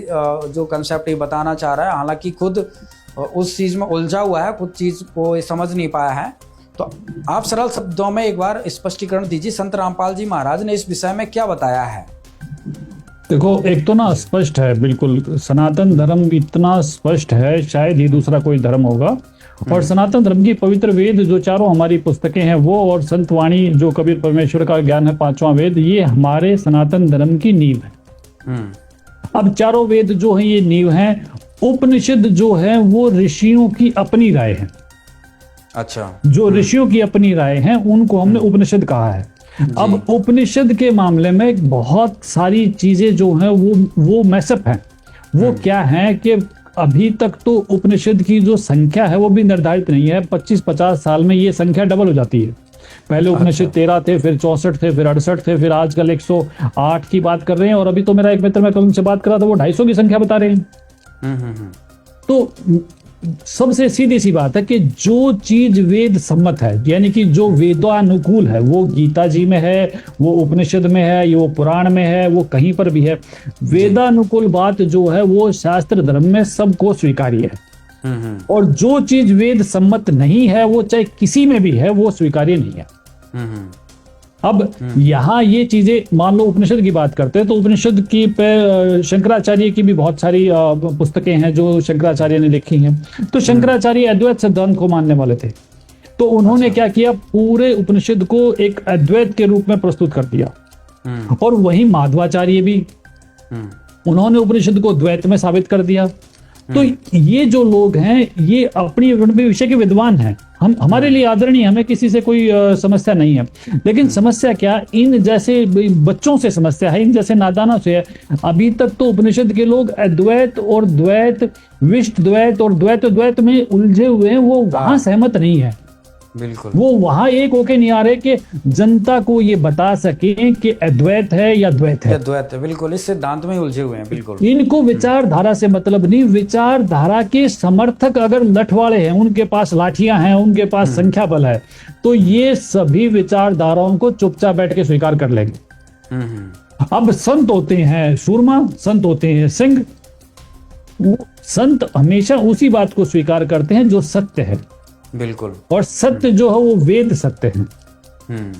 क्योंकि वेद जो है वो परमात्मा के द्वारा दिए गए हैं। किसी भी इंसान के द्वारा दी गई चीज का सत्यापन करना एक अलग चीज है। उसके लिए हमारे पास वेद पैरामीटर है।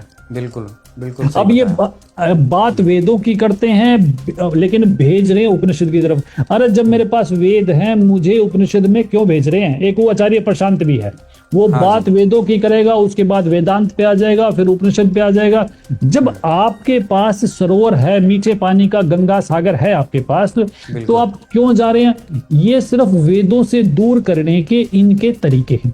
बिल्कुल, आज एआई का जमाना है, सभी भाषाओं पे सबकी पकड़ है, और वे पवित्र वेद हमारे पास हैं। और जो पवित्र वेद कहते हैं, संत रामपाल जी के जितने सत्संग सुनोगे वो डायरेक्ट वेद दिखाते हैं। वो कहीं आपको नहीं उलझाते, वो सीधे सीधे आपको बताते हैं कि ये वेद है। मतलब सनातन धर्म की जो आधारशिला है वो वेद है, ना कि उपनिषद और ये फालतू की जो चीजें ये नीचे बना रखी है इन्होंने। वही चीज स्वीकार्य है जो वेद सम्मत है। अगर उपनिषद में वो वाक्य हैं जो वेदों के अनुकूल है तो वो स्वीकार्य है, उसमें कोई दोहराई नहीं। लेकिन अगर वो वेद के विपरीत है तो वो किसी भी पुस्तक में है, वो स्वीकार्य नहीं है। अब इसने ये दिखाया कि कबीर देव की बात इसने की कि ये ढूंढ लिया, वो ढूंढ लिया, बहुत ही लूज टॉक इसने की है। मैं उस भाषा में नहीं जा सकता। देखे बिल्कुल अथर्ववेद का प्रमाण ले रहा है कि भाई कबीर देव को संधि कर दिया। कबीर मतलब इनका कहने का, इन्होंने आरोप लगाया कि भाई संत रामपाल जी महाराज ने कबीर देव को कबीर परमेश्वर, कबीर दास को कबीर भगवान बना दिया और वेदों के अर्थों के अनर्थ किए हैं। इस तरीके जो, तो इस पे क्या टिप्पणी है? वेद जो है वो सृष्टि के आदि से हमारे पास है जी। संत रामपाल जी महाराज ने वेद नहीं लिखे, ये सृष्टि के आदि से हमारे पास है। बिल्कुल। और उसमें इसने खुद बताया कु धातु से है, उसका मतलब कवि है, और कवि का मतलब सर्वज्ञ है, सर्वव्यापी है, सब जानने वाला है। बिल्कुल। तो इसने वो सब चीजें बताई हैं। लेकिन यहां समझ, अब कवि का अर्थ इसकी भाषा में सर्वज्ञ और सर्वव्यापी है।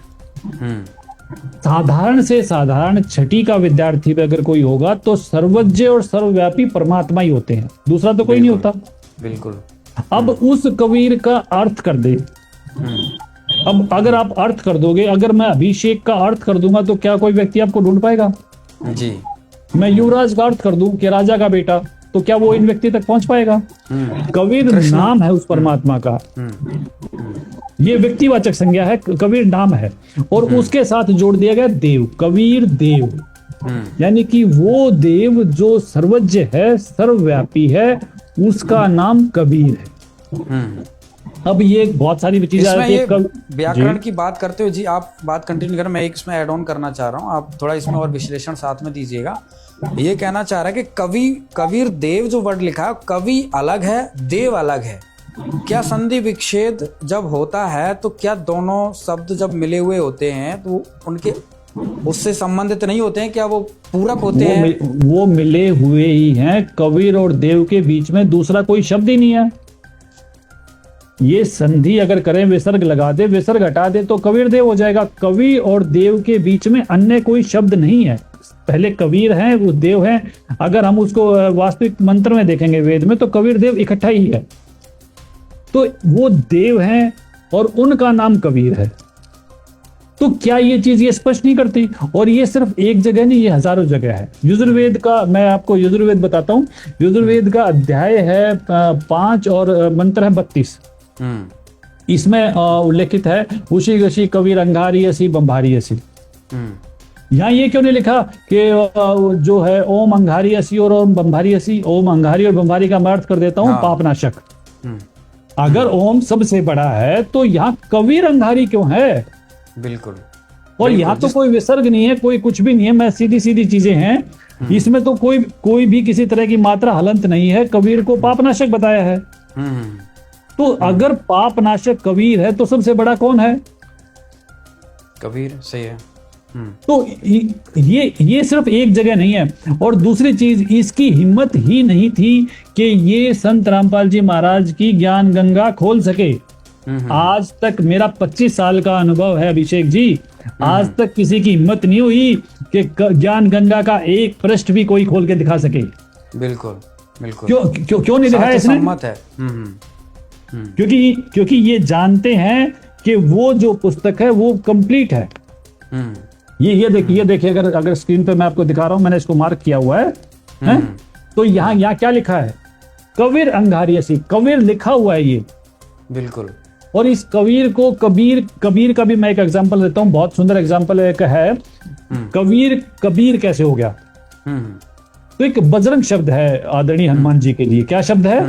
बजरंग। ये बजरंग शब्द जो है, ये वज्र प्लस अंग, वज्रांग। वज्र माने मजबूत, बहुत ज्यादा।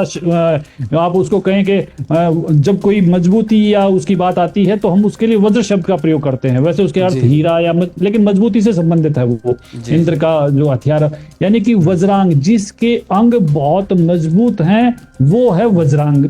और वो जब हमारी लोकल भाषा में आता है, खासतौर पर जहां जिस क्षेत्र से हम लोग हैं, तो वह का वह बहुत आसानी से हो जाता है, तो उसका हो गया बजरंग। हाँ। जब वज्रांग का अर्थ बजरंग हो गया और आज तक किसी को आपत्ति नहीं, तो कबीर का शब्द का कबीर हो जाना कितनी बड़ी बात है।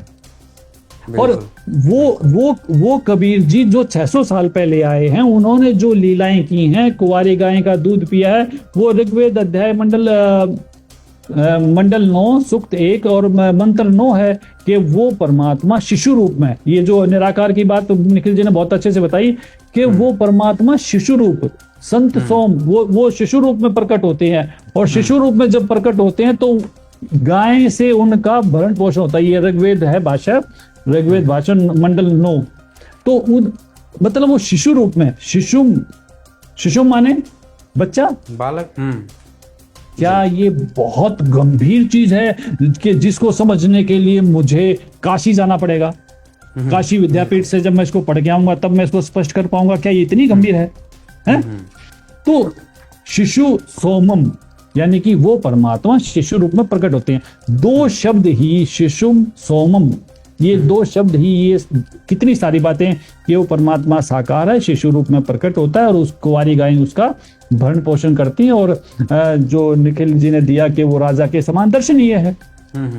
तो जब वेद हमारे पास है तो मुझे ये नहीं पता कि ये पवित्र सनातन धर्म के लोगों को बाकी जगह क्यों धकेलना चाहते हैं, सिर्फ इसलिए कि ये उन बातों को ना समझ सकें। मैं एक बहुत ही वेदांत में आपके सामने है, मैं इसको पढ़ रहा था तो इसमें एक बात आई, इसमें कठोपनिषद का एक वो लिया गया है दृष्टांत। कठोपनिषद अध्याय 1 और वल्ली 2 का श्लोक नंबर 25 है। इसमें ये लिखा है, इसको मैंने हाईलाइट किया है, मुझे नहीं पता कि स्क्रीन के माध्यम से मैं दिखा पा रहा हूँ नहीं दिखा पा रहा। तो इसमें लिखा है कि जिस परमेश्वर के ब्राह्मण और क्षत्रिय अर्थात समस्त स्थावर जंगम प्राणी मात्र भोजन बन जाते हैं तथा सबका संहार करने वाले मृत्यु उपरोचन यानी कि व्यंजन शाक आदि बन जाते हैं, वह परमेश्वर जहां जैसा है उसे कौन जानता है। मतलब आप ये देखें कि जो सबको खा रहा है, स्थावर जंगम सभी प्राणियों को खा रहा है, और वेदांत ये कह रहा है कठोपनिषद के माध्यम से कि उसको कौन जानता है। उसको जानता है, उसको कबीर परमेश्वर जानता है। कबीर जिन संतों से मिले वो जानते हैं, और कबीर जी ने उसका एकदम बिल्कुल सीधे सीधे उल्लेख किया है। धर्मदास ये जग बोराना कोई न जाने पद निर्वाणा, इसी कारण मैं कथा पसारा जग से कहिए एक राम न्यारा। अगर कोई हमारी समस्याओं का समाधान कर रहा है, जिन समस्याओं का समाधान वेदांत नहीं कर पाए, तो जहां समस्या का समाधान है वहां संत रामपाल जी महाराज हमें वो प्रमाण के साथ बता रहे हैं, तो हम उनको क्यों नहीं देखना चाह रहे? क्या हम वहीं रहना चाहते हैं जहां उन चीजों से हम अपरिचित हैं? इसमें कितना स्पष्ट है, माँ अष्टंगी पिता निरंजन, ये जम दारुण वंशन अंजन, पहले की निरंजन राई पीछे माया उपजाई, माया रूप देख अति शोभा, देव निरंजन तनमन लोभा, काम देव धर्मराज स्थाई, देवी को तुरंत इधर खाए। इसे 3 पुत्र जाए, और ये 3 पुत्रों की जो हमारी पवित्र देवी भागवत पुराण है उसमें भी इसका उल्लेख है। पवित्र गीता जी अध्याय 14 का 3, 4, 5 में भी इसका उल्लेख है कि वो जो प्रकृति रूप में है वो तीनों पुत्रों की उत्पत्ति करती है। अगर संत रामपाल जी महाराज आज सृष्टि में ना हो तो ये ज्ञान नहीं सुलझ सकता अभिषेक जी। संत रामपाल जी महाराज एकमात्र संत हैं जिन्होंने इस पूरे ज्ञान को, जैसे आपने कहा ना, एक बहुत कबीर जी की वाणी, नो मन सू तुलजिया ऋषि रहे चकमार, और सतगुरु ऐसा सुलझा दे कि उलझे ना दूजी पार। वो सतगुरु अगर कोई है तो वो सतगुरु संत रामपाल जी महाराज हैं। मैं कोटि कोटि प्रणाम करता हूं उन महापुरुषों को, वो जिन्होंने इस पवित्र ज्ञान को इन पवित्र शास्त्रों से हमें सुलझा के दिखा दिया। हम अनपढ़ नहीं है, हम भेड़ बकरियां नहीं है। ये सभी आपके सामने है, ये देखिए। बिल्कुल बिल्कुल। और ये उनको पढ़ना नहीं चाहता, ये जनता को बहकाना चाहता है। अब ये सूत नहीं उलझेगा, ये सृष्टि परम पर ब्रह्म और पूर्ण ब्रह्म का पूरा ज्ञान प्राप्त करके रहेगी। ऐसे यूट्यूबर नहीं रोक पाएंगे, ये अंधे गधे हैं जो रेल के सामने खड़े हैं। जी धन्यवाद। बहुत बहुत धन्यवाद आप सभी ने जिस तरीके से हाइपर क्वेस्ट का ऑपरेशन किया, पोस्टमार्टम किया, उनके बताए गए हर एक तथ्य का आपने पर्दाफाश किया, प्रमाणित उत्तर दिए। अब हम प्रोग्राम को अंत करते हैं। इससे पहले 2-2 मिनट आप सभी की ओर लेते हैं। जिस तरह से आज समाज में व्याप्त पाखंड है, और ये छोटे मोटे जो यूट्यूबर हैं जो अपने आप को पता नहीं कितना ज्ञानी विद्वानी समझते हैं, और आज हमने देख ही लिया है कि हाइपर क्वेस्ट का जो ज्ञान है वो कितने लेवल तक है, कितने शास्त्रों से प्रमाणित है। मतलब फर्स्ट लेवल पे ही क्लीन बोल्ड हो रहे हैं वो, हर चीज़ उनकी झूठी पाई गई है। तो आपसे विकास जी आपसे जानना चाहेंगे, क्या कहेंगे अंत में आप हमारे दर्शकों को? देखिए, ये जो यूट्यूबर है ना अभिषेक जी, ये कोई बदलाव लाने की औकात नहीं रखते, इनका सिर्फ एक धंधा है। और ये बहते पानी के साथ बहने वाले लोग हैं, और मुर्दे की खासियत ये होती है कि वो पानी की दिशा में ही बहता है। तो इनको किसी बात से मतलब नहीं, सच्चाई क्या है झूठ क्या है इनका कोई लेना देना नहीं। इनको इस बात से मतलब है कि तुम्हारी दुकानदारी कैसे चलेगी और तुम्हारा माल कैसे बिकेगा। तो ये दुकानदार लोग हैं, इनके मामले में क्या कहें, अब दुकानदार को तो दुकानदारी से लेना देना है। अब दुकानदार तो सिगरेट भी बेचता है, दुकानदार तो वो सब चीजें बेचता है जो समाज के लिए बहुत हानिकारक है। लेकिन हाँ, तो ये ऐसे ही दुकानदार है, इनको समाज के हानि लाभ से कोई लेना देना नहीं। तो ये वो सब चीजें बेचते हैं जिनसे इनको फायदा होना चाहिए। बाकी कोई भी समाज का मोक्ष से कोई मतलब नहीं, पूजा पाठ से कोई मतलब नहीं, सुखों से कोई मतलब नहीं। संत रामपाल जी की सद्भक्ति से कितने लोगों के कैंसर ठीक हो रहे हैं, कितने लोगों के दमे ठीक हो रहे हैं, कितने लोगों की बीमारियां ठीक हो रही हैं, कितने लोगों की आयु बढ़ रही है। इसको कोई लेना देना नहीं है इन बातों से। संत रामपाल जी महाराज की शब्द में कितनी शक्ति है कि लोग नशा मुक्त हो रहे हैं। ये बताएगा मुझे कोई कि ये शिक्षम नाम का ऐप बेचने से किस लोग ने नशा छोड़ दिया और किसकी बीमारियां दूर होगी, किसने दवाइयां छोड़ दी। बिल्कुल, ये बकवास लोग हैं। और मुझे लगता है कि ये तो सिर्फ इसने हमारा अपना तो समय खराब किया है, ऊपर से हम लोगों को भी परेशान किया है कि ये सब स्पष्टीकरण हमें उस लेवल पे आगे देने पड़ रहे हैं जिस लेवल पे हमें नहीं आना चाहिए। तो ये साबित करना चाहता है कि कृष्ण ही ब्रह्म है, ब्रह्म ही कृष्ण है, कृष्ण ही पर ब्रह्म है, पर ब्रह्म ही कृष्ण है। वो जो एग्जांपल मैंने पहले दिया कि पोता ही दादा है, दादा ही पोता है, पोता ही दादा, दादा परदादा है, परदादा ही पितामह है। मतलब क्या बात है ये, क्या कौन सा तरीका है ये? अभिषेक ही युवराज है, युवराज ही निखिल है, निखिल ही अभिषेक है, और ये सब एक है, इनमें सब में ब्रह्म है। क्या समझे इससे? जी, ये सब बकवास बातें हैं, बचपना है और दुकानदारी है, 2 पैसे के लिए ये सब चीजें ये कर रहे हैं। जी जी, बहुत बहुत धन्यवाद आपका। हाँ जी, निखिल जी, क्या कहेंगे आप अंत में? अंत में मैं ये कहना चाहूंगा कि आज के समय हमारे पूज्य गुरुदेव संत रामपाल जी महाराज पूर्ण मोक्ष का मार्ग, पूर्ण भक्ति प्रदान कर रहे हैं, जिसके अंदर पंचदेव ब्रह्मा जी, विष्णु जी, महेश जी, दुर्गा जी और गणेश जी, इनकी भक्ति के ऊपर जो आती है वो ब्रह्म, अक्षर ब्रह्म और परम अक्षर ब्रह्म। हमारे पूज्य गुरुदेव 3 बार में नाम दीक्षा देते हैं और 3 बार की नाम दीक्षा में संपूर्ण भक्ति, कंप्लीट मोक्ष का मार्ग, पूर्ण भक्ति का मार्ग वो प्रदान कर रहे हैं। जी, आज के समय कोई भी धर्म गुरु पूर्ण भक्ति मोक्ष का मार्ग नहीं दे रहे हैं। सभी के पास अधूरी भक्ति है, अधूरा ज्ञान है। Complete knowledge, complete right way of worshipping सिर्फ और सिर्फ संत रामपाल जी महाराज प्रदान कर रहे हैं। आपके मीडिया के माध्यम से सभी दर्शकों से प्रार्थना है कि सभी के सभी हमारे पूज्य गुरुदेव जी के साधना टीवी पे 7:30 बजे डेली प्रवचन आते हैं। कृपया आप 1 महीने धैर्य से उनके सत्संग सुने। आप अपने आप को संपूर्ण ज्ञान से प्राप्त पाओगे अगर आप धैर्य से उनके सत्संग सुनते रहोगे। ये उनकी कृपा है, उनकी दया है, जो आज शास्त्र प्रमाणित ज्ञान नेशनल टीवी मीडिया के माध्यम से सभी आम जन समाज के लिए प्रयासरत है और दिखा रहे हैं, प्रवचन कर रहे हैं। जी जी, बहुत बहुत धन्यवाद जी। हितेंद्र जी, क्या कहेंगे आप? देखिए, मैं कहना चाहता हूं कि सरकार की नीतियों का विरोध करना, भ्रष्टाचार का विरोध करना और अपने ऊपर हुए अन्याय का विरोध करना, इससे कोई देशद्रोही नहीं हो जाता। जो विशाल का जो मेन मोटिव था, जो संत जी के ऊपर एलिगेशन लगाने का, और चाहे विशाल जी, ये वैसे जी वर्ड मैं नहीं लगाऊंगा इनके आगे, क्योंकि चाहे वो खुद ही ऐसा कर रहे हैं या किसी के कहने पे ऐसा कर रहे हैं, इनका कंधा यूज हो रहा है। तो मैं चेताना चाहता हूं कि मेरे क्लाइंट और संत रामपाल जी महाराज को की जो छवि है वो खराब करने का प्रयास ना करें, और आप लीगल एक्शन के लिए तैयार रहे। अपना डिफेंस आप खुद देख लें, बस इतना ही कहना चाहूंगा। जी जी, युवराज जी। जी, मैं तो एक ही बात कहना चाहूंगा आपके दर्शकों से कि अगर किसी को भी वेद शास्त्रों की पूर्ण ज्ञान जानकारी और सही जानकारी चाहिए तो मेरे गुरुदेव संत रामपाल जी महाराज जी के सत्संग कम से कम 6 महीने तो जरूर सुने, क्योंकि वाणी से, एक प्रकरण से कभी भी कोई ज्ञान समझ में नहीं आता।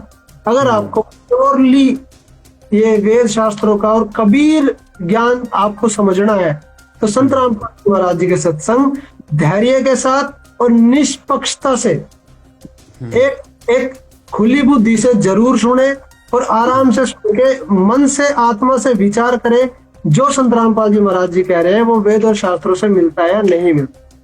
जी, आपके अगर कोई जाते हैं तो संत रामपाल जी महाराज जी के शिष्यों से उनके आश्रम में संपर्क करें, आपकी शंकाओं का समाधान अवश्य किया जाएगा।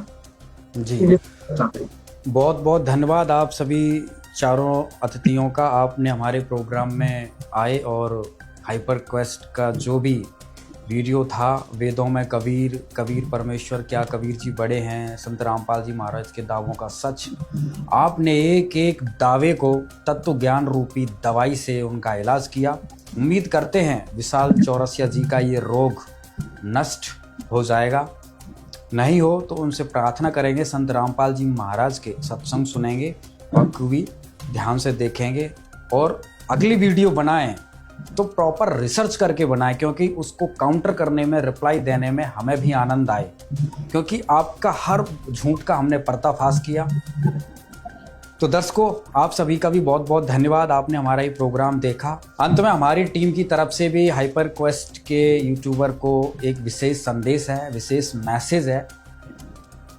हे हाइपर क्वेस्ट के विशाल चौरसिया अल्पज्ञानी, जरूर देखिए संत रामपाल जी महाराज की वीडियो सनातन धर्म की पतन की कहानी।